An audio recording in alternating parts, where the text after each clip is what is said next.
PMC ప్రేక్షకులకి నమస్కారం అండి. ధ్యాన భారత కార్యక్రమానికి స్వాగతం, సుస్వాగతం. మనం ఈరోజు తెలంగాణ రాష్ట్రంలో జనగాం జిల్లాలో ఉన్నాం. మరి రాజేంద్ర గారు జిల్లా పిఎస్ఎస్ మూవ్మెంట్ రాజేంద్ర గారు పిరమిడ్లో ఉన్నాం. పిరమిడ్ మాస్టర్లతో ఎంతో మందితోని వారి యొక్క అనుభవాలు తీసుకుంటున్నాం. ధ్యాన భారత కార్యక్రమంలో ఒక పిరమిడ్ మాస్టర్ మన ముందుండారు. వారితో వారి యొక్క అనుభవాలు మనం తీసుకుందాం. సార్, ఎక్కడి నుంచి వచ్చారు మీరు? సార్ నమస్కారం, నా పేరు బొగ్గారపు శ్రీనివాసు. నేను జనగామ నుండి మాట్లాడుతున్నాను. నేను వృత్తిరీత్యా ఒక టీచర్ను. భగవంతుడు మాకు ఇచ్చినటువంటి గొప్ప అవకాశం ఈ టీచర్ ఉద్యోగం అనుకుంటున్నాను. ఎందుకంటే చిన్న విద్యార్థులందరికీ కూడా చిన్న స్థాయిలోనే బాల్య స్థాయి నుండే వారికి ఒక మంచి అవకాశాలను నేర్పిస్తే వారు పెరిగి పెద్దయిన తర్వాత ఒక మంచి ఉత్తమ భావి భారత పౌరులుగా ఎదుగుతారని ఒక నమ్మకం ఉంది.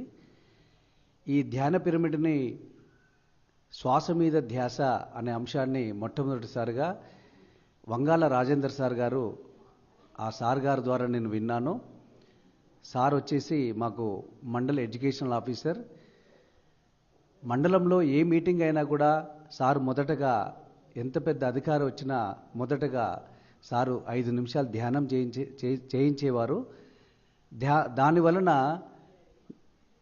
మనలో అంతర్లీనంగా దాగి ఉన్నటువంటి శక్తిని వెలికి తీయడానికి ఈ ధ్యానం అనేది ఉపయోగపడుతుంది. First of all, know yourself. నీ గురించి నువ్వు తెలుసుకో. అట్లయితే నువ్వు ప్రపంచం గురించి సులువుగా తెలుసుకోగలుగుతావు. నువ్వు చేసే పని పైన ఏకాగ్రత పెరుగుతుందని మన రాజేందర్ సార్ గారు చాలా అద్భుతమైనటువంటి సందేశాలు ఇచ్చేవారు. ఆ సందేశాలకు నేను కూడా ఇన్స్పైర్ అయ్యి, అసలు ఏంటి శ్వాస మీద ధ్యాస నిలిపితే ఇంత అద్భుతమైనటువంటి ప్రయోజనం ఉంటుందా అని నేను ఆలోచించడం జరిగింది. ఆ విధంగా నేను వృత్తిరీత్యా టీచర్ను, అదేవిధంగా సంఘ బాధ్యుడిని. ఎంత ఒత్తిడికి గురైనా కూడా ఒక 10 నిమిషాలు మెడిటేషన్ చేసినట్లయితే మళ్ళీ చాలా రిలాక్స్ అయ్యేవాడిని. దానితో నేను అనుకున్నాను, ఒక 10 గంటలు మనము 24 గంటల్లో 6 గంటలు నిద్రపోతే ఎంతైతే మనకు శక్తి ఇప్పుడు అంటే వచ్చేస్తుందో, అదే 10 నిమిషాల్లో మనకు అంత శక్తి వచ్చేస్తుంది. ఇది చాలా బాగుంది అనే ఉద్దేశంగా విద్యార్థులందరూ కూడా ప్రతిరోజు ప్రార్థన సమయంలో 5 నిమిషాలు వాళ్ళతో ధ్యానం చేయించేవారిని. చాలామంది పిల్లలను అబ్జర్వ్ చేసినట్లయితే చాలామంది పిల్లలు హైపర్ యాక్టివ్గా ఉంటారు. వాళ్ళు మనం చెప్తే వినరు, కుదురుగా ఒక దగ్గర కూర్చోరు, ఎప్పుడు ఎవరితోనూ పంచాయతీ పెట్టుకుంటారు. అలాంటి పిల్లలను ధ్యానంలో కూర్చోబెట్టినట్లయితే వాళ్ళలో అద్భుతమైనటువంటి చేంజెస్ వచ్చాయి. అవి గమనించాను నేను. స్థిరంగా కూర్చోవడం, ఎవరితోని గొడవ పడకుండా ఉండడము, ఆచూతూచి మాట్లాడడము, సందర్భానుసారంగా మెదలడము, ఇవన్నీ కనిపించిన తర్వాత అంటే ధ్యానం వలన ఎలాంటి మనస్తత్వం ఉన్న వాళ్ళనైనా కూడా మనం సులభంగా మార్చవచ్చును. ఇది ఒక అద్భుతమైనటువంటి సాధనం. కొట్టకుండా, తిట్టకుండా వారిలో మానసిక పరివర్తన తేవడానికి అద్భుతమైనటువంటి సాధనం ఈ ధ్యానం అని నేను గుర్తెరిగి నేను పాటిస్తూ పిల్లల చేత పాటింపజేస్తున్నాను. ఆ పిల్లలకు కూడా చెప్తున్నాను, సార్ మీరు మంచి ఫలితం కనుక మీలో అనిపించినట్లయితే మీ పేరెంట్స్కి చెప్పండి. మీ ఇంట్లో మీ అక్కయ్య కానీ, అన్నయ్య కానీ, తమ్ముడు కానీ, చెల్లె ఉన్నట్లయితే జస్ట్ 5 నిమిషాలు, ఏమీ లేదు. మనం శ్వాస వదులుతూ ఉన్నప్పుడు, పీలుస్తూ ఉన్నప్పుడు ఎలాంటి ఆలోచన లేకుండా శ్వాస మీదనే మన ధ్యాస పెట్టండి. 10 నిమిషాల తర్వాత కళ్ళు తెరవండి. ఏమి అనుభవించారో, ఎలాంటి స్థితిని అనుభవించారో మీరు చెప్పండి మీ మాటల్లో. అంటే వాళ్ళు చాలా పేరెంట్స్ కూడా ఇన్స్పైర్ అవుతున్నారు, సార్. ఇంకొకటి, పిల్లలు చాలా నాలెడ్జ్ ఉంటుంది కానీ ఏకాగ్రత, కాన్సన్ట్రేట్ చేయలేకపోతున్నారు పిల్లల్ని గమనించినట్లయితే. కారణం ఏంటంటే వాళ్ళ యొక్క మనసు అనేది పరిపరి విధాలుగా తిరుగుతుంది. ఆ మనసును కంట్రోల్ చేయాలంటే అద్భుతమైనటువంటి సాధనము ఈ శ్వాస మీద ధ్యాస అనేటువంటిది, ధ్యానం అనేటువంటిది. పిల్లలకి ఎగ్జాంపుల్ చెప్పాను. ఏమంటే మనము మధ్యాహ్నం సమయంలో హైదరాబాద్ వెళ్ళాలంటే 100 కిలోమీటర్లు 3 గంటలు పడుతుంది. అదే ఉదయం 4 గంటలకు లేచినట్లయితే మనం కేవలం గంట లోపల మనం హైదరాబాద్ చేరుకోవచ్చును. ప్రయాణం అంతే దూరం 100 కిలోమీటర్లు, కానీ చేరే గమ్యస్థానం మాత్రం అక్కడ 3 గంటలు పడుతుంది, ఉదయం అయితే గంట పడుతుంది. అదేవిధంగా మీరు ఉదయం 4 గంటలకు లేచి చక్కగా చదువుకున్నట్లయితే మీ ఆలోచన అనేది ఎటు పోకుండా ఉంటుంది. 5 నిమిషాలు 10 నిమిషాలు ధ్యానం చేసి చదివినట్లయితే ఎంత కఠినమైనటువంటి అంశమైనా కూడా మీరు సులువుగా నేర్చుకోగలరు. ఎందుకంటే అంత శక్తి దాగి ఉన్నదని చెప్పడం జరిగింది. రెండోది సార్ మాటల్లో శాకాహారం. పిల్లలకు ఒక చిన్న స్టోరీ చెప్పాను. ఎంతమంది మీరు దీంట్లో మాంసాహారాన్ని భుజిస్తారు సండే వచ్చిందంటే, సండే కాదు సార్ మేము ప్రతిరోజు తింటాం సార్. కొద్దిమంది మేము వారానికి 3 సార్లు అట్లా అన్న వాళ్ళకి ఒకటే చెప్పాను. ఒక ఊర్లో ఒక అమ్మ ఒక చిన్న పాప ఉండేది. పాపం ఆ చిన్న పాప కళ్ళ ముందే వాళ్ళ అమ్మని తీసుకుపోయి మొత్తం కోసి అందరూ వండుకొని తిన్నారు. పాపం అమ్మాయి ఎంత బాధపడి ఉంటుందో, ఆ అమ్మాయి ప్లేస్లో మీరు ఉంటే ఎలాంటి బాధనో మీరు వ్యక్తం చేయండి అంటే పిల్లలు ఏడ్ చేశారు. వాళ్ళు చెప్పారు, సార్ మా అమ్మని తీసుకుపోతే మేము ఊరుకుంటాం. అదేవిధంగా ఒక తన మేకపిల్ల కళ్ళ ముందే తల్లిని తీసుకుపోయి కోసుకొని వండి మనం ఎంజాయ్ చేస్తే ఆ మేకపిల్ల ఎంత బాధపడుతుందో బాగా ఆలోచించండి అంటే వాళ్ళలో పిల్లల కళ్ళల్లో నీళ్ళు తిరిగాయి. సార్ నిజమే సార్, మా అమ్మని తీసుకుపోతే మేము ఎంతైతే బాధపడుతుందో, ఆ మేకపిల్ల కూడా మనిషే కదా సార్, అంటే తను కూడా ఒక జీవే కదా అని ఆ పిల్లల్లో ఇక వచ్చేసరికి నెక్స్ట్ ఈరోజు సండే ఎవరైనా తిన్నారా? నేను తినలేదు సార్, మీరు చెప్పిన కథే గుర్తొచ్చింది. అంటే పిల్లల్లో మానసిక పరివర్తన తీసుకొచ్చినట్లయితే వారి నుండి అద్భుతమైనటువంటిది ఆశించవచ్చును అనేది నాకు పత్రిజీ గారిని నేను నేరుగా చూడలే కానీ ఆ పత్రిజీ గారిని నేను మా రాజేంద్ర సార్ గారిలో చూశాను. కాబట్టి ఇంతటి చక్కటి ఒక అంశాన్ని నాకు పరిచయం చేసినటువంటి మా యోగా గురువు గారు రాజేందర్ సార్ గారికి ధన్యవాదాలు. ప్రేక్షకులందరికీ ఒకటే నేను కోరుతున్నాను, ఫస్ట్ మనలో అంతర్లీనంగా దాగి ఉన్నటువంటి శక్తులన్నింటిని కూడా వెలికి తీయడానికి ఈ శ్వాస మీద ధ్యాస అనేటువంటి చాలా చక్కగా అద్భుతమైనటువంటి ప్రయోజనము. కాబట్టి మీరు కూడా ప్రయత్నం చేయండి, అద్భుతమైన ఫలితాలను పొందాలని నేను కోరుకుంటున్నాను. ఇంత మంచి చక్కటి అవకాశం ఇచ్చినటువంటి సార్ గారికి ధన్యవాదాలు. సార్ మీరు ఎన్ని రోజులు అవుతుంది వచ్చి ఈ ధ్యానంలోకి? నేను 4 years అవుతుంది సార్. 2020 సంవత్సరంలో నేను రాజేందర్ సార్ గారి ద్వారా ఈ పిరమిడ్ గురించి నేర్చుకున్నాను. ప్రతి అమావాస్య పౌర్ణానికి తప్పనిసరిగా విచ్చేస్తాను. మిగతా రోజుల్లో మా ఇంటి దగ్గర ఉదయం సాయంత్రం ఏ చిన్న స్ట్రెస్గా ఎప్పుడు ఒత్తిడిగా ఫీల్ అయినా జస్ట్ ఫోన్ పక్కకు పెట్టేసి ఒక 5 నిమిషాలు ధ్యానంలోకి వెళ్తే మళ్ళీ రీఫ్రెష్ అవుతాం. ఒక టీ తాగితే ఎంతైతే అనుకుంటారో టీ తాగకుండా కూడా అద్భుతమైనటువంటి ఫలితాలను వచ్చేస్తున్నాయి సార్. మీరు ధ్యానం నేర్చుకున్నారు, పిల్లలకి నేర్పుతున్నారు, మీ ఇంట్లో మీ కుటుంబ సభ్యులకు చెప్పారా? మా కుటుంబ సభ్యుల్లో ఫస్ట్ అంటే మార్పు అనేది ఓవర్ నైట్లో రాత్రికి రాత్రి అది కాదు కాబట్టి వాళ్ళకు కూడా చెప్పాను, ట్రై చేయండి. నేను చెప్పింది వేదం అనట్లేదు. ఒక్కసారి మీరు స్ట్రెస్గా ఫీల్ అయినప్పుడు ఒక 5 నిమిషాలు కూర్చోండి అంటే వాళ్ళలో కూడా మార్పు వచ్చేస్తుంది. వాళ్ళు పాటిస్తున్నారు. మా చుట్టాలు బంధువులన్నింటిలో వచ్చిండ్రా శ్వాస మీద ధ్యాస అన్నా పర్లేదు, నేను హ్యాపీగా ఫీల్ అవుతా. ఎందుకంటే ఒకరోజు కాకుండా ఒకరోజైనా మా దారిలోకి వస్తారు అనేటువంటిది భావన, ఆ ధైర్యము నమ్మకం నాకున్నది. ఏ రోజైనా అందరూ కూడా ధ్యానం పాటించాలని, మాంసాహారం భుజించకుండా శాకాహారాన్ని భుజించాలని. చాలామందిని గమనించినట్లయితే తినడానికే పుట్టామా అనిపిస్తుంది. అలాంటి వాళ్ళు మొత్తం నాన్ వెజ్. తర్వాత ఏమవుతుంది, ఒక 5 years కంటిన్యూగా తిన్న తర్వాత హాస్పిటలైజ్డ్ అవుతున్నారు, తమ ఆరోగ్యాన్ని కోల్పోతున్నారు, ఆదాయాన్ని కోల్పోతున్నారు. కాబట్టి వాళ్ళు కూడా వచ్చేసి ఇక కంప్లీట్గా మానేస్తున్నారు. హ్యాపీ అనిపిస్తుంది అలాంటి వాళ్ళని చూస్తే. ఏదైనా చెప్తే వినరు, అనుభవపూర్వకంగా తెలుసుకున్నట్లయితే వాళ్ళలో మార్పు వచ్చేస్తుంది. Thank you sir. సార్, రాష్ట్రంలో రాజేంద్ర గారి ద్వారా మీరు ధ్యానంలోకి వచ్చారు, మీరు ఎంతో మార్పు చెందారు, ఎంతో మందిని మార్చారు. ఇప్పుడు రాజేంద్ర గారికి ఈ సందర్భంగా ఏం చెప్తారు? ఇంత మంచి చక్కటి అంశాన్ని మాకు పరిచయం చేసినటువంటి వంగాల రాజేందర్ సార్ గారికి నా హృదయపూర్వక కృతజ్ఞతలు తెలుపుతున్నాను సార్. నేను ఇదే సమయంలో మీకు ఒక మాట ఇస్తున్నాను. నా శక్తియుక్తులా తప్పనిసరిగా మీరు నేర్పిన అంశాన్ని 10 మందికి నేర్పి ఆ 10 మంది ఇంకో 10 మందికి నేర్పేటట్టు నేను కృషి చేస్తానని హామీ ఇస్తున్నాను. Thank you sir. Okay sir, thank you sir. చూశారు కదండి, మరి ఒక వ్యక్తి ధ్యానం నేర్చుకుంటే మరి ఎంత అద్భుతమైన విషయాలు సారు చెప్పారు వారి మాటల్లో. మరి ధ్యానం గురించి కానీ ధ్యాన పరిచయాలు కొద్దిగా వాళ్ళ ఎంవిఓ గారి ద్వారా తెలుసుకొని ఎన్నో విషయాలు తెలుసుకొని మరి పిల్లలకు నేర్పుతూ ఇంట్లో వాళ్ళ సతీమణికి కూడా చెబుతూ మరి ఆయనకు ఒక ముద్ర పడిపోయింది, శ్వాస మీద ధ్యాస ఇంకా వస్తున్నాడు రా బాబు అని చెప్పేసి ఎంత గొప్ప విషయాలు మనకి చెప్పారు. పిల్లల్ని మార్చాలంటే కథల రూపంలో సార్ చెప్పడం జరిగింది. చూడండి, మరి ఒక వ్యక్తి నేర్చుకుంటే ఎంత పెను మార్పును తీసుకొస్తారు. అందుకే ధ్యాన భారత కార్యక్రమంలో ఎంతోమంది చూస్తున్నారు. మరి ధ్యాన భారత కార్యక్రమానికి ఇంకొక మరి వ్యక్తి మన దగ్గర ఉన్నారు, పిరమిడ్ మాస్టర్. చూస్తూ ఉండండి ధ్యాన భారతాన్ని. శుభ సాయంత్రం సార్. నా పేరు లింగస్వామి. నేను సెయింట్ మేరీ స్కూల్లో టీచర్గా, స్కూల్ అసిస్టెంట్ టీచర్గా పనిచేస్తాను. కరాటే కోచ్గా పనిచేస్తాను.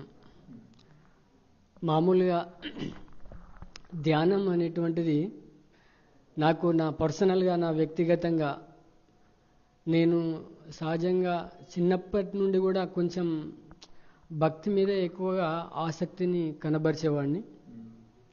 అంటే ఒక అన్వేషణ, సత్యాన్వేషణ అనేటువంటిది ఏంటిది, ఇక్కడ మానవ జన్మ, సృష్టి ఆవిర్భావము, జీవోత్పత్తి అంటే జననము మరణము, ఇవన్నీ ఒక రకంగా ఒక వైరాగ్య చింతన, ఇవన్నీ ఎప్పటికీ నన్ను ఆలోచింపజేసేవి. అయినప్పటికీ కూడా కొంచెం ఈ యొక్క ఆధ్యాత్మికమైనటువంటి సాధన చిన్నప్పటి నుండి నేను అలవర్చుకుంటూ ముందుకు వచ్చే క్రమంలో ఒక యోగా, అంటే నేను పీజీ యోగా అనేటువంటిది కూడా చేశాను. ఆ క్రమంలో యోగా ద్వారా ఆసనాలు, తర్వాత కరాటే మాస్టర్గా, ఈ విధంగా క్రమక్రమంగా ముందుకు వెళ్తూ జస్ట్ ఒక 1 year బ్యాక్ నేను ఒక పిరమిడ్ అనేటువంటిది కూడా నిర్మాణం చేశాను. పత్రిజీ ఆశీస్సులతో, మన రాజేందర్ సార్ ఎంకరేజ్మెంటు వల్ల కూడా మా యొక్క పిరమిడ్లో నైబర్స్ వీళ్ళు కూడా వచ్చి ధ్యానం చేసే క్రమంలో వాళ్ళని ఎంకరేజ్ చేస్తూ, ఈ ధ్యానం వల్ల ఏంటంటే ప్రధానంగా మన యొక్క సమతుల్యత అనేటువంటిది చాలా ఇంపార్టెంట్. ఈ ధ్యానం వల్ల మన యొక్క శరీర అవయవాలు ఒక సమంగా పనిచేస్తాయి. మనము ఉద్వేగాలకు లోను కాకుండా ఉంటాము. ఆ ధ్యానం అనేటువంటిది ఒక స్థితప్రజ్ఞత కలిగిస్తుంది. తత్కారణంగా అనారోగ్యం అనేటువంటిది కూడా మనకు దరిచేరకుండా ఉంటుంది. స్థిరమైన మనసు కలిగి ఉండడానికి ఇది ధ్యానం అనేటువంటిది ఎంతో దోహదకారిగా పనిచేస్తుంది. కాబట్టి రెండోది ఏంటంటే శాకాహారం అనేటువంటిది, ఈ సృష్టిలో ప్రతి ప్రాణికి ఒక స్వేచ్ఛ, స్వతంత్రం అనేటువంటిది ఉంటుంది. ఒకటి సహజమైనటువంటి ఈ జీవ పర్యావరణానికి మనం వ్యతిరేకంగా వెళ్ళకుండా ప్రతి జీవికి మనం అంటే చేయుతును, అంటే వాటికి స్వేచ్ఛను హరింపజేయకుండా, తర్వాత ఈ సహజత్వం కోల్పోకుండా చూసినట్టయితే ఈ యొక్క భూమిపైన ఉన్నటువంటి జీవవర్ణం అనేటువంటిది కూడా ఒక సహజంగా కొనసాగుతుంది. తర్వాత ఇప్పుడు ధ్యానము అనగానే ఇలా కూర్చొని అలా నేను చేశాను అయిపోయింది అనడానికి లేదు. అక్కడ మనస వాచ కర్మన, ఇక్కడ హింస అనేటువంటిది అది మనకు అన్ఎక్స్పెక్టెడ్లీ జరగవచ్చు. కావాలని వాంటెల్ని మనం హింస చేయడం అనేటువంటిది అది ఒక మన హృదయం అనేటువంటిది కల్మషం అయిపోతుంది. ఏదేమైనా సరే నీ యొక్క నిత్య జీవితంలో మన హృదయం అనేటువంటిది తెల్లగా ఉంచుకోవడం ఇంపార్టెంట్. కానీ ఇప్పుడు ఈ హింస అహింస విషయానికి వచ్చినట్టయితే హృదయం ఎప్పుడు ఎంతవరకు తెల్లగా ఉంటుందో అప్పుడు నువ్వు ధ్యానంలో రాణించినట్టే లెక్క. నువ్వు ధ్యానం చేస్తున్నాను, ధ్యానంలో కొనసాగుతున్నాను అని చెప్పడంలో కాదు, అది ఆచరణ రూపంలో ఆచరణలో రూపుదాల్చినప్పుడే ఆ ధ్యానం చేసినటువంటి దానికి ప్రతిఫలం ఉంటుందనేటువంటిది నేను అనుకుంటున్నాను. కాబట్టి ధ్యానం అనేటువంటి చాలా అద్భుతమైనటువంటి ఫలితాలు ఉంటాయి. కానీ అది చేయడంలో, దాన్ని ఆచరించడంలో కొన్ని మంచి మెలకువలు పాటించాలి. దాంతోపాటు ఒక దృఢమైనటువంటి సంకల్పం ఉండాలి, ఒక స్థిమితమైన మనసు కలిగి ఉండాలి. తర్వాత కొన్ని అంటే విచక్షణ రహితంగా మంచి విచక్షణ జ్ఞానం కలిగి ఉండాలి. మనం ఆహార విహారాల్లో ఒక నియంత్రణ కలిగి ఉండాలి. అలా ఉన్నట్టయితేనే ఇది ధ్యానానికి తోడవుతుంది తప్ప నేను విచక్షణ రహితంగా నేను ఏది పడితే అలా ఉంటాను, నేను ధ్యానం చేస్తున్నాను అంటే అది ధ్యానం అనేటువంటిది కుదురుకోదు. కాబట్టి వీటన్నింటికంటే ఇంపార్టెంట్ ఏంటంటే ఒకటి మనసు అనేటువంటిది కల్మషం లేకుండా ఒక తెల్లని పేపర్ లాగా ఉంచుకున్నట్టయితే ఆ ధ్యానం చేయడానికి మనకు ఎంతో దోహదపడుతుందని నేను కోరుకుంటున్నాను. ఓకేనండి, thank you sir, thank you. చూశారు కదండి ఎన్ని విషయాలు మరి ధ్యానం నేర్చుకొని మనకి చెప్పడం జరిగిందో సారు. ఇంకొక గృహిణితో మనం తెలుసుకుందామండి. చూస్తూనే ఉండండి ధ్యాన భారత కార్యక్రమాన్ని. అమ్మ చెప్పండి, మీరు ఎక్కడి నుంచి వచ్చారు? జనగామ జిల్లానే సార్. నమస్కారం సార్. పిఎంసి యూట్యూబ్ ఛానల్ ప్రేక్షకులకు నా నమస్కారం. ముందుగా మన ధ్యాన గురు బ్రహ్మర్షి పితామహ పత్రిజీ గారికి, స్వర్ణమాల అమ్మకు నా ఆత్మ ప్రణామాలు. నేను 2018లో రాజేందర్ సార్ 41 క్లాస్ పెట్టినప్పుడు ఆ పాంప్లెట్ ద్వారా నేను ధ్యానంలోకి వచ్చాను. ధ్యానం కన్నా ముందు నేను పూజలు అది బాగా చేసేదన్నమాట. పూజలు జపాలు అవి బాగా ఉండేదన్నమాట. అయితే అది నాలో అనే తృప్తి అనేది కలగలేదు. 2018లో తిరుపతికి వెళ్ళాను అనమాట. అక్కడ వెళ్ళినప్పుడు ఇది కాక నాకు ఇంకేదో ఉంది, అది దొరకాలని బాగా వెంకటేశ్వర స్వామిని వేడుకున్నాను నేను మేలో వెళ్ళినప్పుడు. నెక్స్ట్ జూన్ జూలైలోనే న్యూస్ పేపర్లో ఆ పాంప్లెంట్ వచ్చింది. ఈ పాంప్లెంట్ చూసి ఇదేంటిదో చూద్దామనేసి నేను పిరమిడ్కి వచ్చా. ఇక్కడ పిరమిడ్ ఉన్నట్టు ఈ సార్ వాళ్ళు వెళ్ళినట్టు కూడా నాకు తెలియదు. వెతుక్కుంటూ వచ్చిన ఆ పైకి ఎక్కి కూర్చునేసరికి అందరు ఆల్రెడీ 6 తర్వాత వచ్చాను నేను. అందరు ధ్యానంలో కూర్చున్నారు ఈ పిరమిడ్లోనే. నేను వచ్చి అలానే కూర్చున్నా. వాళ్ళు ఎలా కూర్చోనో కూడా తెలియదు పద్ధతి కూడా, జస్ట్ అలా కూర్చున్నా. అయిపోయాక మాట్లాడుతుంటే విని అది కంటిన్యూగా అదే ఇదేదో నేను కావాలనుకునే ఉన్నట్టుందనేసి 41 డేస్ కంటిన్యూగా వచ్చా. 41 రోజులు సార్ కూడా ప్రతిరోజు ఒక మాస్టర్ని పిలిపించి చక్కగా క్లాస్ చెప్పించేదనమాట. ధ్యానం గురించి అన్ని విషయాల గురించి ఒక్కొక్క మాస్టర్ ఒక్కొక్క పద్ధతిగా అని చెప్పారు. ఒక మాస్టర్ వచ్చి శోభా మేడం వచ్చినప్పుడు బుక్స్ గురించి చెప్పారు, ఎలాంటి బుక్స్ చదివితే అన్నప్పుడు ఆ మేడం చెప్పినప్పుడు అన్ని పాయింట్అవుట్ చేసుకున్నాను నేను ఏ బుక్స్ చదివితే మంచిది అనేసి. తర్వాత నేను ఫస్ట్ ఒక యోగి ఆత్మకథ బుక్ చదివా. తర్వాత అతిశ ప్రజ్ఞావేదం, ఇప్పుడు ఈ మధ్యలో అయితే సీతాయనం, ఈ రీసెంట్లో వచ్చిన సార్ రాసిన భగవద్గీత, చాలా ఉన్నాయి బుక్స్. ఇవి ఇలా చదువుతున్నా. తర్వాత 41 డేస్ ఇది అయిపోయాక ఇంట్లో కూడా కంటిన్యూగా డైలీ చేసేది, మార్నింగ్ ఈవినింగ్ పిఎంసి పెట్టుకొని. ఇది ఇలా జరుగుతుంటే మళ్ళీ ఇంతలో కరోనా వచ్చింది. 2018లో నేను జాయిన్ అయినా కదా. నేను జూలై ఆగస్ట్ సెప్టెంబర్ అయిపోగానే ఈ సిద్ధులగుట్టలో పిరమిడ్ ఓపెనింగ్కి సార్ వచ్చారు. ఆటోమేటిక్గా మేము అప్పుడు అక్కడికి వెళ్ళినాం, సార్ని చూసాము, కలిసాము సార్తో. అయితే మేము వెళ్ళేసరికి చాలా జనాలు వచ్చేసి ఓపెన్ చేసినప్పుడు మేము సార్తో కూర్చొని ధ్యానం చేయలేకపోయాం. బయట కూర్చున్నారు సారు మాట్లాడుతుంటే నాతో పాటు ఇంకో సంతోష్ అని తను కూడా వచ్చిందనమాట. అయితే మనం పిరమిడ్లకు చేద్దాం అంటే లేదు సార్ ఇక్కడ ఉన్నారు, మనం ఇక్కడే ఉందాం, లాస్ట్లో మళ్ళీ చేస్తారు సార్ 5 మినిట్స్ అన్నా అని నేను అంటున్నా. తను కూడా ఆగింది. చివరిలో సార్ మళ్ళీ తీసుకువెళ్ళి మళ్ళీ చేయించాడు 5 మినిట్స్. మన మనసులో ఏదైతే అనుకుంటామో సార్కి ఆటోమేటిక్గా తెలిసిపోతుందని అది నాకు తర్వాత ఇప్పుడు అర్థమైంది. అలా సారు జనగాము ఎప్పుడు వచ్చినా కానీ కంపల్సరీ వెళ్ళి మేము సార్ని కలిసేది. అలా 18, 19, 20 కూడా అయింది. 20లో కరోనా వచ్చేసింది. జనగామకి ఎన్నిసార్లు వచ్చిండ్రో నేను అన్నిసార్లు వెళ్ళిన. సిద్ధులగుట్టకు వచ్చిన, సిద్దిపేట వచ్చిన, హన్మకొండ వచ్చిన, ఇక్కడ పిరమిడ్ ఓపెనింగ్ ఎక్కడ చేస్తానికి వచ్చినప్పుడు అన్నిసార్లు వెళ్ళేది. 100 సార్లు లేదు సార్. నేను 18లోనే వచ్చా కదా, ఓ 10 టైమ్స్ చూసిన. మళ్ళా ప్రతిసారి కంపల్సరీ 2018 నుండి ఇప్పుడు సార్ ఉన్న 22 వరకు కూడా ధ్యాన మహాయాగానికి కంపల్సరీ వెళ్ళా. ఆ సార్తో 3 డేస్. ఈ 18 నుంచి కంటిన్యూగా ఎప్పుడు ఆపలేదు, వెళ్ళిన 3 డేసే ఉన్నా. కాకపోతే నేను ఒక అంగన్వాడీ టీచర్ని, మాకు క్రిస్మస్ 3 హాలిడేస్ వస్తాయి కదా, ఆ 3 హాలిడేస్ అప్పుడే వెళ్ళేది, ఆ 3 హాలిడేస్ అప్పుడే ఉండేది అనమాట. తర్వాత నేను చేస్తున్నా కానీ నా వల్ల మా ఇంట్లోనైతే ఏం చేంజ్ రాలేదు. అని బాగా అనుకునేది అనమాట. కాకపోతే మాది నాన్ వెజ్ ఫ్యామిలీ, కానీ నేను నాన్ వెజ్ తినడం అనేది మానేశాక నాకు ధ్యానం అనేది దొరికింది. నేను ఫస్టే మానేసిన నాన్ వెజ్, నాకు తినాలనిపించాక నేను మానేసా. అయితే మా ఇంట్లో నేను సార్ని లాస్ట్ టైం వచ్చినప్పుడు అదే అడిగా అనమాట. సిద్ధుల గుట్టకి సారు 22లో 21లో వచ్చినప్పుడు అడిగా అనమాట. ఇది అడగడానికి వస్తున్నట్టు అనుకున్నారు సార్. నేను దగ్గరికి వెళ్ళి అడిగా, సార్ ఇట్లా అవుతుంది ఎట్లా అని అడిగిన. అంటే సార్ ఏమన్నారు, నువ్వు గమనించు అన్నాడు. సార్ అలా చెప్పారో లేదో ఆటోమేటిక్గా మా పిల్లలు నాన్ వెజ్ మానేశారు.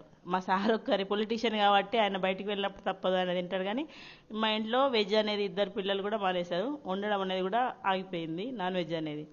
తర్వాత ధ్యాన ప్రచారం 20లో సారు కరోనా టైంలో బయటికి వెళ్ళలే కదా, జూమ్లో మాట్లాడుతున్నారు అందరూ జూమ్లో మాట్లాడుతుంటే నేను కూడా కలిపా మాట్లాడదామని. కానీ మళ్ళీ అసలు ఏం చెప్పాలి నేను సార్తో, నేను నా ఎక్స్పీరియన్స్ ఏం చెప్పాలి, నేను పొందిన ఎక్స్పీరియన్స్. అందరేమో మేము ఆంధ్ర వాళ్ళు అందరు మాట్లాడితే మేము ఈ ధ్యాన ప్రచారం ఇలా చేసాం అట్లా చేసాం ఇక్కడ తిరుగుతున్నాం అన్నీ చెప్తున్నారు. అప్పుడు చేయలేదు, అప్పుడు ఇప్పుడు చేస్తున్నాం, అప్పుడు చేయలేదు. నేనేం చెప్పాలి అనుకున్నా. అయినా సరే మేడం ఉండన్నారు, మేము ఎక్స్పీరియన్స్ అని చెప్పండి మేడం, సార్తో మాట్లాడింది వేరే ఉంటుంది కదా అని అంటే మాట్లాడినాక ఇలా సార్ అని చెప్పి మాట్లాడినాక చెప్పానమాట. సార్ ఫస్ట్ మాట్లాడదామని కలిపాక నేను మళ్ళీ డిస్కనెక్ట్ అయినా ఏం మాట్లాడాలని. తర్వాత సరే నా ఎక్స్పీరియన్స్ అని చెప్దామని చెప్పినా, కానీ నాకు ఎవరికైనా సరే ధ్యానం చెప్పాలన్నది మేము అనుకుంటున్నాం, కానీ ఎందుకో మాది అడుగు ముందు పడతలేదు సార్ అని సార్తో అన్నా.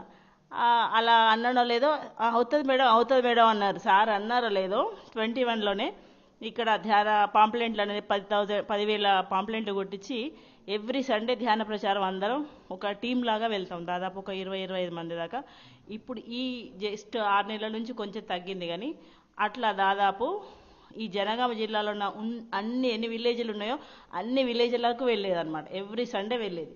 ఒక టీం లాగా అందరం వెళ్ళి పాంప్లెంట్లు పంచడం, తర్వాత ఇల్లు ధ్యాన ప్రచారం చేయడం, గ్రూపుగా కూర్చోబెట్టి ధ్యానం చేయించడం అనేది మొన్నటి వరకు జరిగింది. ఇప్పుడు మళ్ళీ రీసెంట్లీ అనుకున్నాం ధ్యాన మహాచక్రం తర్వాత స్టార్ట్ చేద్దామని, ఇంకా మళ్ళీ స్టార్ట్ చేద్దామని అనుకుంటున్నాం.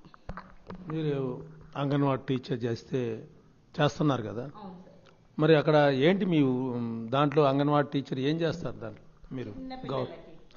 0 to 3 years to 6 years వరకు పిల్లలు ప్రీ ప్రైమరీ అనమాట. మా పిల్లలకి వస్తారు, ప్లస్ గర్భిణీ బాలింతలు కూడా ఉంటారనమాట. నేను వాళ్ళకు కూడా చెప్తాను. ప్రీ ప్రైమ్ పిల్లలకైతే మా పిల్లలకైతే ఒక 2 minutes అన్న కూర్చోబెడతా, చేస్తారు మా పిల్లలు స్కూల్లో. గర్భిణీ స్త్రీలకి ఏం చెప్తారు? గర్భిణీ స్త్రీలు అయితే వాళ్ళు దాదాపు అందరూ ఎట్లుందంటే ఇప్పుడు నాన్ వెజ్ అది ఉన్నారు, ప్లస్ అది కాకుండా బెడ్ రెస్ట్ అని చెప్తాను. ధ్యానం గురించి చెప్తాను, కానీ వాళ్ళు పూర్తిగా పాటించలేకపోతున్నారు, ఇంకా రీచ్ అవ్వలేకపోతున్నారు. చెప్పడం బాధ్యత అది చెప్తున్నా సార్ నేను. ఎందుకంటే నా లైఫ్ ఏందనేది నాకు తెలిసింది, ధ్యానం మనం నేర్చుకున్నాం కాబట్టి ఈ ఆనందం అనేది వాళ్ళు కూడా పొందాలి అనేది నాకు తెలిసింది. కాబట్టి దాదాపు నేను ఎక్కడ వెళ్ళినా ఫస్ట్ అదే చెప్తా, ధ్యానం ఇలా చేయండి బాగుంటుంది, ఆనందం, మానసిక ఆనందం, సంతృప్తి అనేది ఉంటుంది అనేసి కంపల్సరీగా అదే చెప్తుంటా సార్. మరి మీరు ధ్యానం నేర్చుకొని మీరు ఎంతో జ్ఞానాన్ని పొంది ఎంతో మందికి ధ్యానం చెప్తున్నారు, ఇంకా మీ ఇంట్లో మారారా? వెజిటేరియన్ అయ్యారు కానీ మెడిటేషన్ చేస్తలేరు, వాళ్ళు పూజలో ఉన్నారు, జపాలు చేస్తారు, పూజలు చేస్తారు. మార్పు రావాలని అయితే పత్రిజీని కోరుకుంటున్నా. నేను కూడా చెప్తా ఉంటా, కానీ వాళ్ళకు మరి వాళ్ళ కర్మ కూడా తీరితే వస్తారేమో ధ్యానంలోకి. మరి నేను కూడా అలానే ఉండేది సార్, పూజలే బాగా చేసేది, లక్షలు జపాలు చేసేది. ఆ తర్వాతనే నాకు ఈ ధ్యానం అందింది. మరి వాళ్ళు కూడా వస్తారని అనుకుంటున్నా. మా సార్ మాత్రం ధ్యానం చేయకపోయినా పూజలు ఆయన కూడా ఆయప్ప మాల అలా వేస్తారు, కానీ నాకు మాత్రం సహకరిస్తారు సార్. నేను ఇలా వెళ్తా అంటే ఆయననే వచ్చి బస్ స్టాండ్ దగ్గర దింపుతారు, వద్దనే తనరు. ఒకవేళ అలా అనిపిస్తే నేను చేస్తా, ఫస్ట్ పత్రిజీ చెప్తా, బట్ నేను రేపు ధ్యాన ప్రచారం పోవాలి సార్, ఎట్లయినా సార్ మా సార్ ఒప్పుకున్నట్టు వేయండి అనేసి మెల్లగా రాత్రి అడుగుతా, సార్ ఇట్లా పోవాలి రేపు పొద్దున అని అంటే అవునా సరే పో అని అంటాడు. ఇక ఒకవేళ కోపంగా ఉన్నా సరే వెళ్ళమని అయితే నాకు సహకరిస్తారు సార్. మరి మీ సార్ మీకు సహకరిస్తున్నారు కదా, మీ సార్ పేరు ఏం పేరు? ధర్మపురి శ్రీనివాసరావు గారికి మరి ఎంతోమంది ప్రేక్షకులు చూస్తున్నారు, చెప్పే మాటలన్నీ అంటున్నారు, వారికి మీకు ఎప్పుడు కడితే అప్పుడు పంపిస్తున్నారు కదా, మరి వారికి థ్యాంక్స్ చెప్పుకో. థ్యాంక్ యూ, కృతజ్ఞతలు నన్ను ఇలా ప్రచారాన్ని పంపిస్తున్నందుకు. మళ్ళీ ఇంకా ఆయన పొలిటీషియన్ సార్, కౌన్సిలర్. అయితే ఏమంటారంటే వాళ్ళ ఫ్రెండ్స్తో కూడా అంటారు, ధర్మపురి శ్రీనివాస్. థ్యాంక్ యూ, నన్ను ఇలా అన్నిటి పంపిస్తున్నందుకు కృతజ్ఞతలు. వాళ్ళ సర్కిల్తో కూడా ఆమె సార్ అదే చెప్తారు, తనకు నచ్చింది చేస్తుంది కాబట్టి నేను సహకరిస్తా, నాకు నచ్చింది నేను చేసుకుంటే తను కూడా ఏమున్నది కాబట్టి అది అంతే అట్లా నడుస్తుంది అని చెప్తారు. Thank you sir. ఇప్పుడు ధ్యానం చేయని వాళ్ళకి మీరు ఏం సందేశం ఇస్తారు చెప్పండి. వాళ్ళకి ధ్యానం చేయడం వల్ల మనతో మనం ఉండగలుగుతాం, బయట అనే కాకుండా మనతో మన సంతోషం ఉండగలుగుతాం. ఎలాంటి క్లిష్ట పరిస్థితుల్లో అయినా కానీ మనల్ని మనం సంభాళించుకోగలుగుతాం. మనం ఏంటనేది మనకు తెలుస్తుంది. కాబట్టి చేయాలి, ధ్యానం చేయాలి, ప్లస్ శాకాహారిగా ఉండాలి. మెయిన్లీ మనం ధ్యానం చేస్తే ఆటోమేటిక్గా ఆ నాన్ వెజ్ తినే వాళ్ళు కూడా తినలేకపోతారు. ఎగ్జాంపుల్ నాతో చేసే తను కూడా ఎగ్గు తినేదనమాట. ఆ ధ్యానంలో కంటిన్యూగా అయ్యేసరికి ఆ తిన్న ఎగ్ అంతా వామిటింగ్ అయిపోయింది, ఆటోమేటిక్గా ఆమె వెజిటేరియన్ అయింది. కాబట్టి అందరూ ధ్యానం చేయండి, ఆనందంగా ఆరోగ్యంగా ఉండండి. Thank you sir. నమస్తే అమ్మ. థ్యాంక్ యూ తల్లి. చూశారు కదండి, ఒక అంగన్వాడీ చిరు ఉద్యోగి, అంగన్వాడీ టీచరు మరి ఎంత గొప్పగా మరి ధ్యానం చేస్తే వాళ్ళ ఇంట్లో ఎన్ని మార్పులు వచ్చినాయో. వాళ్ళ భర్త మారారు, మరి ధ్యానం చేశారు. అలాగనే చిన్న పిల్లలకి, గర్భిణీ స్త్రీలకి మరి ధ్యానం నేర్పడం అంటే ఎంతో గొప్ప విషయం. గర్భిణీ స్త్రీలు మరి ఉన్నప్పుడు వాళ్ళకి ఎన్నో సమస్యలు ఉంటుంటాయి. అలాంటి స్త్రీలకు కూడా మరి ఈ అంగన్వాడీ టీచర్గా ఉండి ఆ పాప అంతా నేర్పిందంటే చాలా అద్భుతమైన విషయాలు. మరి ధ్యాన భారత కార్యక్రమంలో ఇంకొక మహిళ మన దగ్గర ఉన్నారు, మరి వారితో మనం మాట్లాడుకుందాం. అమ్మ, మీరు ఎక్కడి నుంచి వచ్చారు? జనగామండి, జనగాము. ఇట్లా నేను 2008లో ధ్యానంలోకి వచ్చాను. మీ పేరు చెప్పండి. నా పేరు హేమలత. నేను 2008లో ధ్యానంలోకి వచ్చాను. 2018లో పిరమిడ్ కట్టుకున్నాము. అప్పటిని రెగ్యులర్గా చేస్తుంటాను. పిరమిడ్ పేరు ఏం పేరు? మనదీప పిరమిడ్. మనదీప పిరమిడ్ రెగ్యులర్గా చేస్తుంటాము. మీ వారి పేరు ఏం పేరు? రాజేందర్. రాజేంద్ర గారు మిస్సెస్ మీరు మనదీప పిరమిడ్ కట్టుకున్నారు. చాలా వైభవపేతంగా ఈ జనగామాన్ని మీ ఆయన గారు చాలా తీర్చిదిద్దుతుండు. ఆ సార్కి మీరు ఎలా సహాయ సహకారాలు అందిస్తున్నారు? పిరమిడ్ మాస్టర్స్ ఎంతో మంది ప్రేక్షకులు చూస్తున్నారు, వాళ్ళకి చెప్పండి మీరు. సార్ ఎక్కడికి వెళ్ళినా నేను ఏం వద్దను, నేను కూడా వెళ్తా ఎక్కడికైనా, ధ్యాన ప్రచారానికి కానీ శాకాహార ర్యాలీకి కానీ కూడా వెళ్తాను. ఇంటికి ఎవరు వచ్చినా ధ్యానం చెప్తాను. ఇట్లా మళ్ళీ బయట కడతాలకి వెళ్తాను. మళ్ళీ కిట్టి పార్టీలు ఉన్నాయి, అందులో కూడా నేను మెడిటేషన్ చేపిస్తాను. అంటే ఒక్కొక్కదానికి 20 మంది వస్తారు, 40 మంది చేపిస్తాను నెలలో. 20 minutes 15 minutes చెప్పిస్తా. మళ్ళీ నా పర్సనల్గా అంటే నేను నాకు అనుభవాలంటే బయట ఏం రావు. పర్సనల్ అంటే నేను మా పెద్ద కోడలు ముందే చూసుకున్నాను. ఆ అమ్మాయి తనే వచ్చింది, ధ్యానంలో చూసుకున్నాను, ఆ అమ్మాయి అయింది. మొన్న మా మన్మడు కూడా నేను ముందే బాబు పుడతాడు అని చెప్పేసిన, బాబు ధ్యానంలో చూసుకున్నాను. రుద్రాంశ్. మా కోడల పేరు శరణ్య, బాబు పేరు రాకేష్. ఇంకా ధ్యానంలో ఏమేమి చూసుకున్నారు? ఇప్పటివరకు అంతే. ఇప్పుడు ముందు కూడా అంటే నేను ఒక ఆడపిల్ల అని తెలుస్తుంది, కానీ ఇప్పుడు ముందు చెప్పారు. మరి మీరు ధ్యానం చేస్తున్నారు, ధ్యాన ప్రచారం చేస్తున్నారు. మీ ఇంటికి ఎంతో మంది మాస్టర్స్ వస్తుంటుంటారు.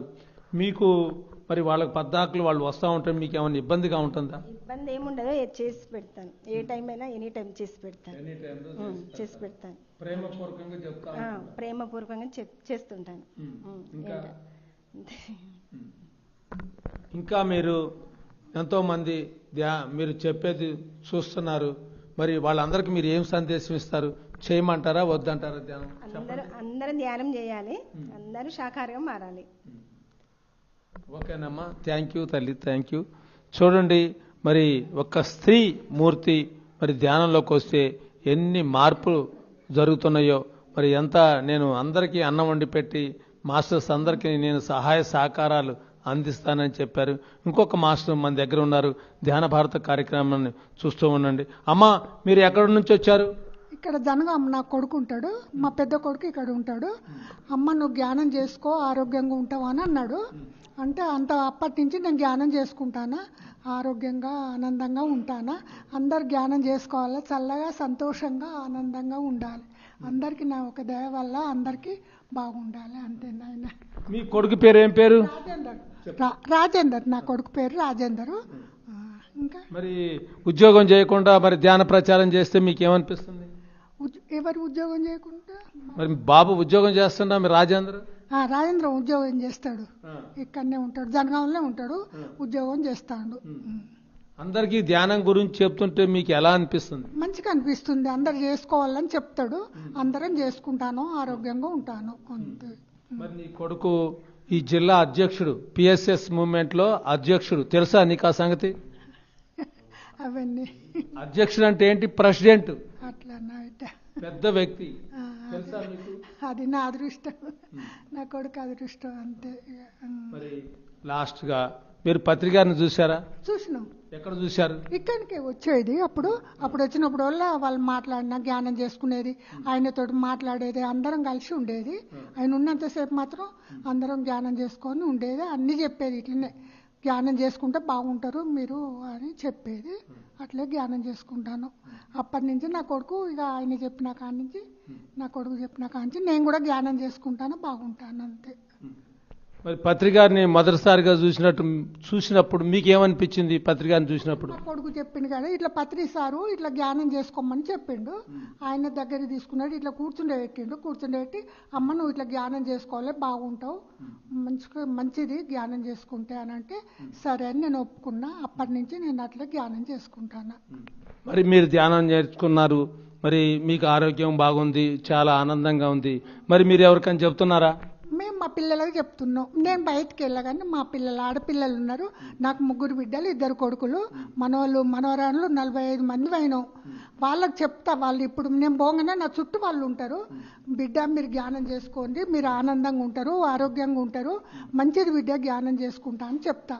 ఇట్లా చెప్తే సరే అంటారు వాళ్ళు. మరి వాళ్ళు చేస్తున్నారా? చేస్తారు. ఒక అర్ధగంట అయినా గంట అయినా వాళ్ళు వీలున్నప్పుడు, టైం లేదు కానీ వాళ్ళు ఎప్పుడు వీలుంటే అప్పుడే ఇట్లా చేసుకుంటారు. అమ్మమ్మ చెప్పింది, నానమ్మ చెప్పిందని వాళ్ళు సంతోషంగా నా ముందైతే చేస్తారు, తర్వాతనైనా యాడ్ చేస్తారు, చేసుకుంటారు. మరి కడతాలు వెళ్ళారు ఎప్పుడన్నా మీరు? పోయినాం, ఒకసారి పోయినాం.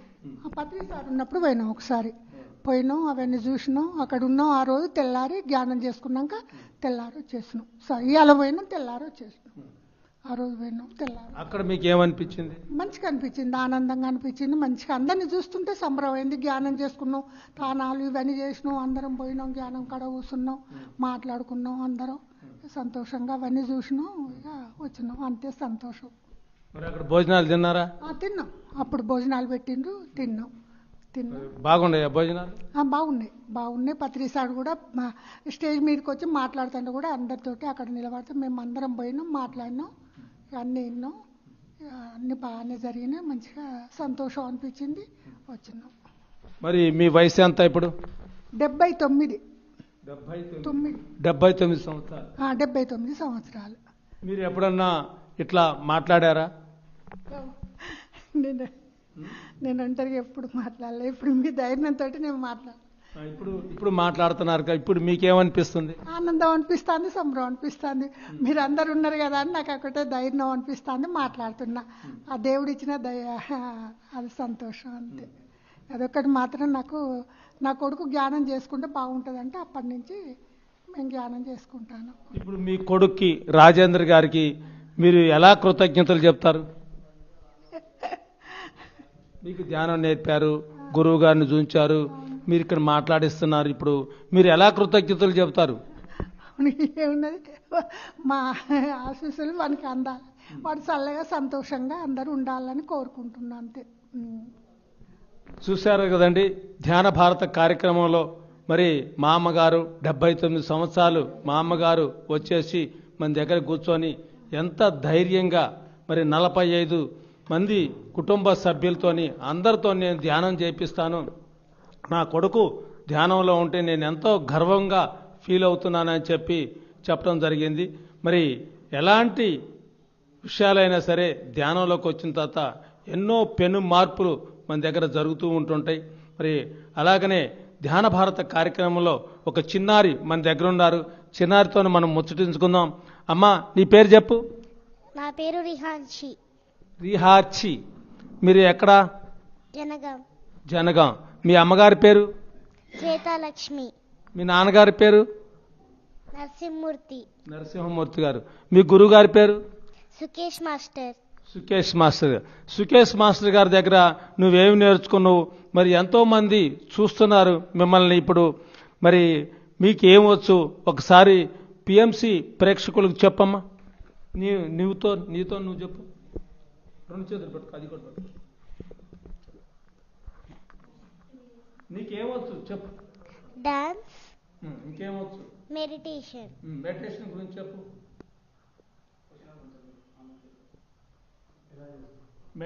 మెడిటేషన్ ఎలా చేస్తారు చెప్పు ఒకసారి. కాళ్ళు 2 క్రాస్ గా పెట్టాలి. నువ్వు క్రాస్ చేసుకో. కాళ్ళు 2 క్రాస్ చేసుకోవాలి. చేతులు 2 కలుపుకోవాలి. కళ్ళు మూసుకోవాలి. శ్వాస మీద ధ్యాస పెట్టాలి. పెట్టు. అంతా చూస్తుంటుంటారు. ఇంకా తర్వాత ఏం చేయాలి? తర్వాత ఇంకేం చేయాలి? ఇంకంతేనా? ధ్యానం ఎవరెవరు చేయాలి? అందరూ చేయాలి. పిల్లల కాడ నుంచి పెద్దవాళ్ళ వరకు చేయాలి. ఇప్పుడు నువ్వేం చెప్తావు? ఇక్కడ నువ్వు ఇప్పుడు ఏం చేయడానికి వచ్చును? వేమన పద్యాలు. వేమన పద్యాలు పాడు. గాలిలోన పుట్టి గాలిలోన పెరిగి గాలిలోన మర్మం మెరగలేరయ్య, ముక్కులోన గాలి ముక్తికి మరదారయ్య, విశ్వదాభిరామ వినురవేమ. ఇంకా ఇంకో పద్యం పాడు. బ్రహ్మమనగా వేరే పరదేశమున లేదు, బ్రహ్మమనగా తానే బట్టబయరు, తను తానడిగిన తానెకో బ్రహ్మంబు, విశ్వదాభిరామ వినురవేమ. తల్లి తండ్రి మీద దయలేని పుత్రుడు, పుట్టలేనివాడు గిట్టనేమి, పుట్టలోని చెదలు పుట్టవా గిట్టవా, విశ్వదాభిరామ వినురవేమ. అల్పబుద్ధి వారికి అధికారం ఇచ్చిన దొడ్డవారనల్లు తెలుగుగొట్టు, చెప్పు తినే కుక్క చెరుకుతీ పెరుగున, విశ్వదాభిరామ వినురవేమ. కులములోన కండు గుణవంతుడున్న కులము వెలయని వాని గుణము చేత, వెలవి వనములోన మైలజంబున్నట్టు, విశ్వదాభిరామ వినురవేమ. ఓకే, చూశారు కదండి. మరి ఒక చిన్నారి మరి జనగాం మన గ్రామంలో ఉండం. రాజేంద్ర గారి ఇంట్లో ఒక చిన్నారి వేమన పద్యాలు మెడిటేషన్ ద్వారా నేర్చుకొని మరి మెడిటేషన్లో చెప్పొచ్చు, మనం ఎన్నైనా చెప్పొచ్చు అని చెప్పేసి ప్రజ్వలి మనతో ఎన్నో విషయాలు మనకి చెప్పడం జరిగింది. అమ్మ, ఇంకా నీకు భజగోవిందం వచ్చా? చెప్పు. భజ గోవిందం భజ గోవిందం గోవిందం భజ మూఢమతే, సంప్రాంతే సన్నిహితి కాలే నహినే రక్షతి డుక్రుంకరణే. బాలాస్తావతు క్రీడా సత్త, తరుణీస్తావతు తరుణీ సత్త, వృద్ధాస్తావతు చింతాసత్త, పరమే బ్రాహ్మిని కోపిన సత్త. సత్సంగత్వే నిస్సంగత్వం, నిస్సంగత్వే నిర్మోహత్వం, నిర్మోహత్వే నిశ్చలతత్వం, నిశ్చలతత్వే జీవన్ముక్తి. భగవద్గీత కించిత గీత, గంగాజలవ కనికాపీఠ, శపృతపు ఏన మురారి సమస్ర, క్రియతే తస్య యమేన చర్చ. మీరు ఈ పాటలు, వేమన పద్యాలు, మరి భజగోవిందం, డ్యాన్సు ఇవన్నీ చేశారు కదా, మీకు ఏమన్నా ప్రైజులు వచ్చినాయా? ఎక్కడెక్కడ ఇచ్చారు ప్రైజులు? High range book of record, ఇంకా రుద్రమ్మదేవి. ఓకే, చూడండి, ఒక చిన్నారి పాప మరి ముందుకు వచ్చేసి ఎంత గొప్పగా మరి చిన్న వయసులో మరి ఆ తల్లిదండ్రులు ధ్యానులైతే మరి ఆ చిన్న పిల్లలు కూడా ధ్యాన మార్గంలోకి వస్తారు. మరి ధ్యాన భారత కార్యక్రమంలో మరొకసారి మనం ఇంకొక మాస్టర్తో మనం తెలుసుకుందాం. మరి ఎన్నో విషయాలని మరి ఇంకా కార్యక్రమాలను ముందుకు తీసుకెళ్తూ ఈ ధ్యాన భారత కార్యక్రమంలో ఇంకొక మాస్టర్తో మనం వారి యొక్క అనుభవాలు తీసుకుందాం. అప్పటి వరకు సెలవు. Thank you, thank you, thank you.